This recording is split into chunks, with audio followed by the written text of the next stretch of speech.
Imagine dancing nonstop for days, weeks even, until you literally drop dead. No music, no party, no stopping. Just pure, unstoppable movement until your body gives out. No, this isn't a Black Mirror episode. This isn't a horror movie. This actually happened. July 15, Strasbourg. A woman steps into the street and starts dancing, and she doesn't stop. Within a month, 400 people are dancing uncontrollably in the streets. Dozens die from exhaustion, strokes, and heart attacks.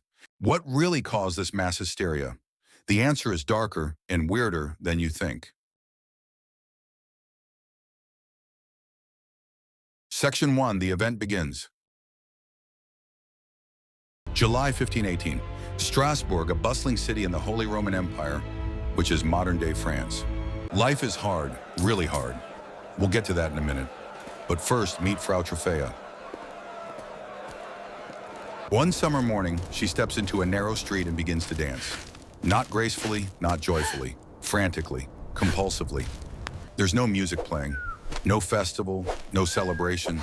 Just one woman dancing alone, unable to stop. Hours pass, then days. Witnesses describe her movements as wild, desperate. Her feet bleed. She's drenched in sweat, but she keeps dancing. And here's where it gets truly bizarre. Within a week, 34 people have joined her. Same symptoms, same compulsion. By the end of August, around 400 people are afflicted. They dance in the scorching summer heat, day and night, some for weeks without meaningful rest. Imagine it, 400 people locked in this nightmarish dance marathon. People start dying. Exhaustion claims some. Others have heart attacks, strokes. The death toll rises. Now you might be thinking, this sounds like urban legend. But here's the thing, it's extremely well documented. Physician notes, city council records, multiple chronicle entries from the time. This wasn't folklore passed down through generations. This was real. It was recorded, and it terrified everyone who witnessed it. So what did people do when faced with this nightmare?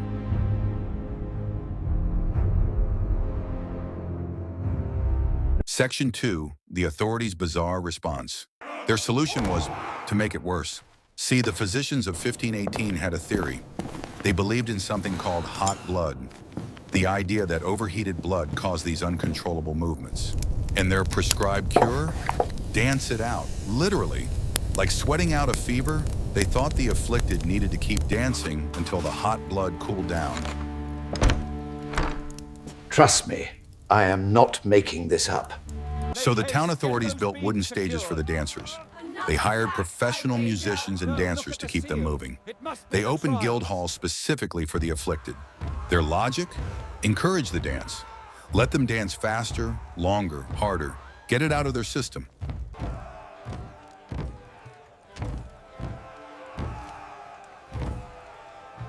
And the result?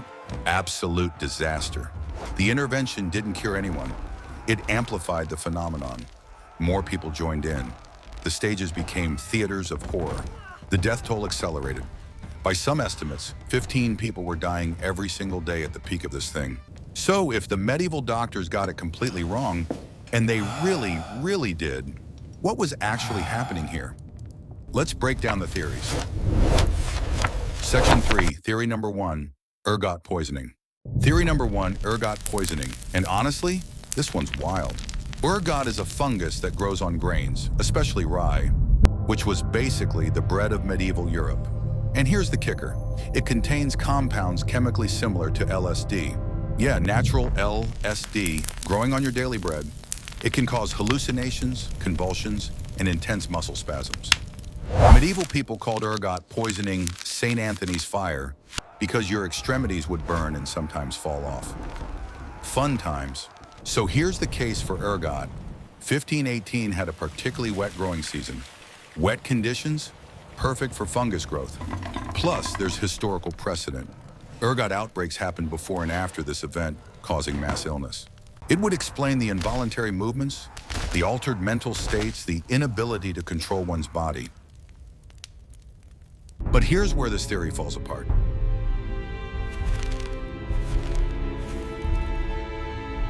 First, ergot typically causes convulsions and seizures, not rhythmic, sustained dancing. There's a big difference between uncontrolled jerking and dancing for days in coordinated movements. Illicitly. Secondly, if it was poisoned grain, entire communities would be affected simultaneously. Everyone eating from the same supply would get sick. But the Dansheng plague spread person to person, dancer to dancer, almost like it was contagious. Thirdly, and this is crucial, the dancers moved rhythmically. They danced to a beat with coordination. Ergot doesn't make you dance. It only makes one writhe and convulse. Most medical historians today have rejected the ergot theory. It's compelling, it's interesting, but the evidence just doesn't fit. So if it wasn't a hallucinogenic fungus poisoning the bread supply, then what? The real answer might be even more disturbing. Section 4. Theory number 2, mass psychogenic illness. Theory number 2, mass psychogenic illness. And this is where things get psychological. In modern terms, we call this social contagion of psychological distress.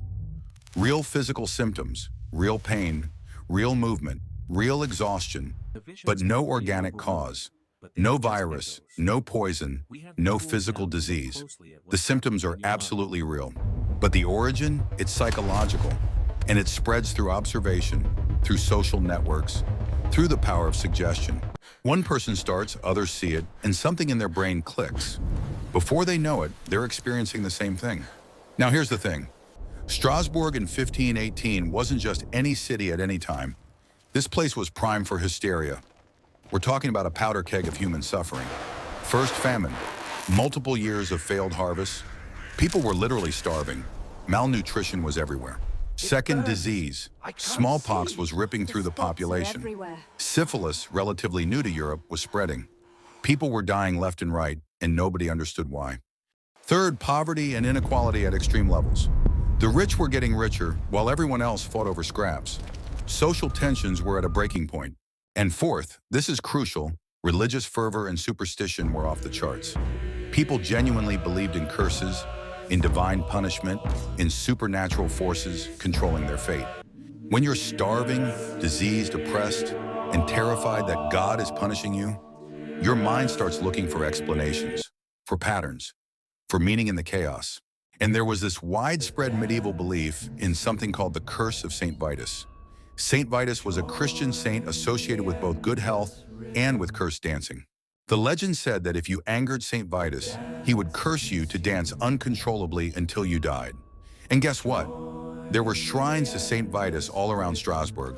New ones had been built recently. Holy Saint, release us from this curse. Everyone knew about the dancing curse. It was part of their cultural DNA. So when Frau Trophea started dancing uncontrollably, people knew exactly what was happening, or thought they did.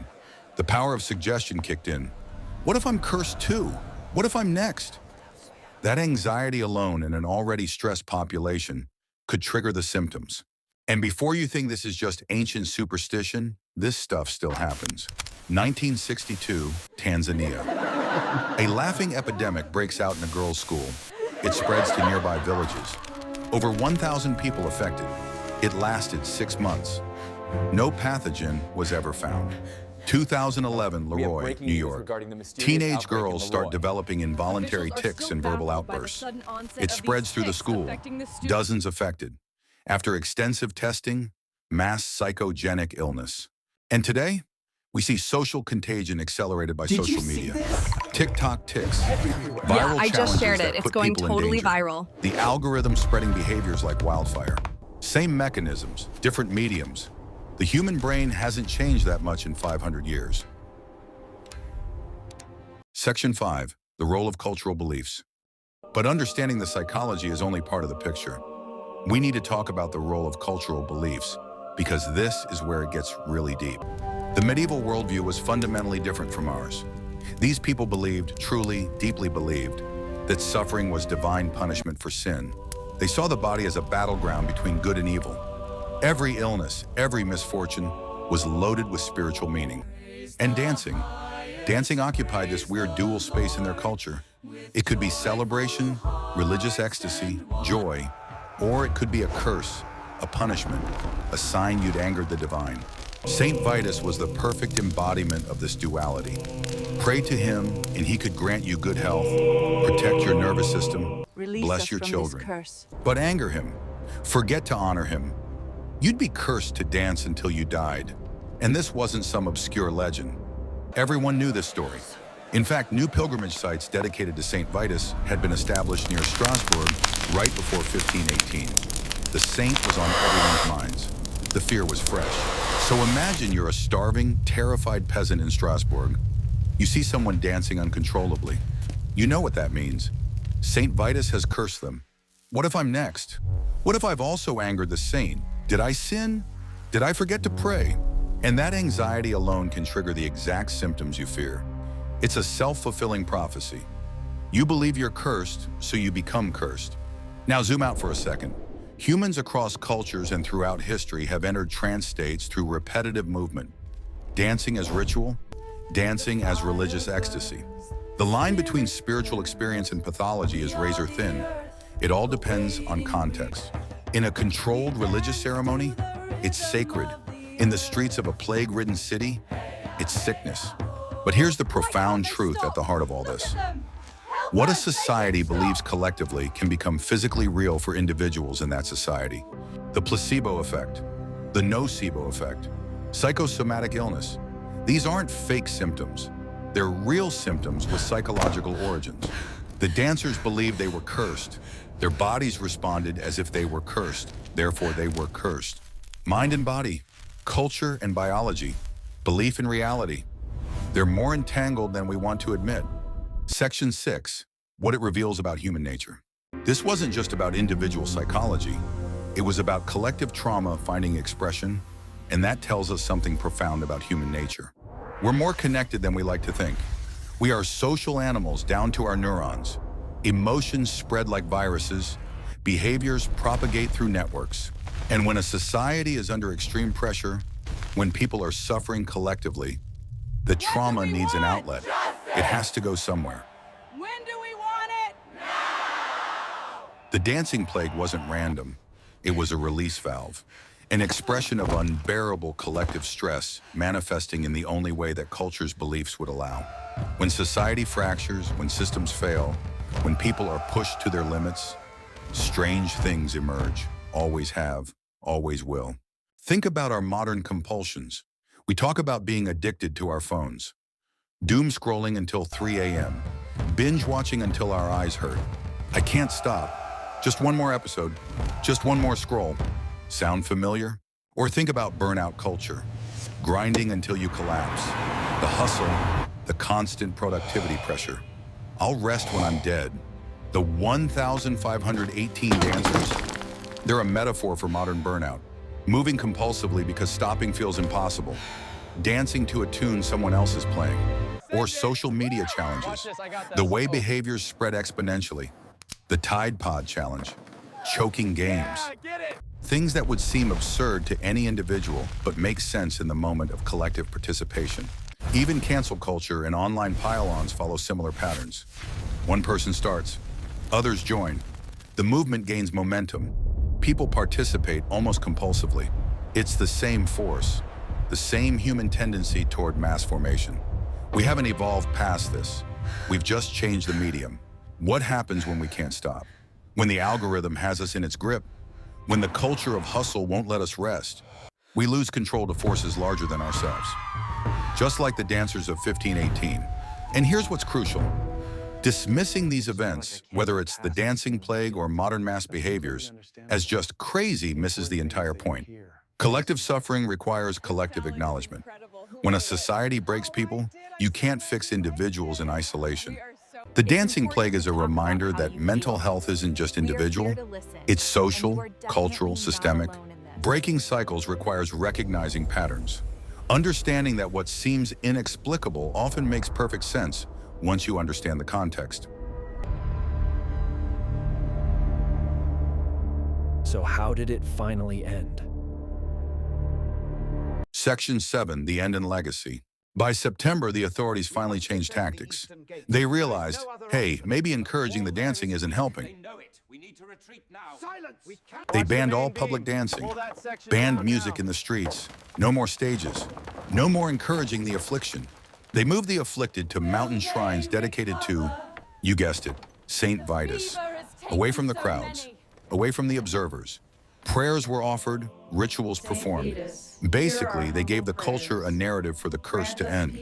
And gradually, it stopped. The compulsion faded, the dancers slowed. By the end of September, the plague had run its course. Life returned to a semblance of normal, or as normal as life got in the 16th century. Looks lovely. Yes, it feels good to start fresh. So why does this matter? Why should we care about something that happened 500 years ago? Because it's a reminder that reality is partly constructed by belief, that the line between mind and body is blurrier than we want to admit. It shows us how communities respond to inexplicable crises, how fear and belief can create their own reality. It demonstrates the raw power of psychological contagion, something we're dealing with right now in the age of social media and digital connection. And it's a warning about what happens when we ignore collective mental health, when we push societies to the breaking point and then act surprised when strange symptoms emerge. The truth is, we'll never know exactly what each dancer experienced, what was going through their minds, how it felt. Multiple factors combined in a perfect storm: the psychology, the culture, the suffering, the belief. All of it together creating something that seems impossible, yet was undeniably real. And that's what makes history so fascinating and so unsettling. The past wasn't boring, it wasn't simple, it was weird, it was complex, it was human. The past is a mirror, and when we look at the dancing plague of 1518, we see ourselves reflected back.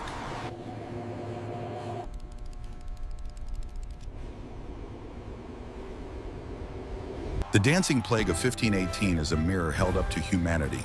It shows us how fragile our grip on reality can be when pushed to the edge. It reminds us that we're not so different from people 500 years ago.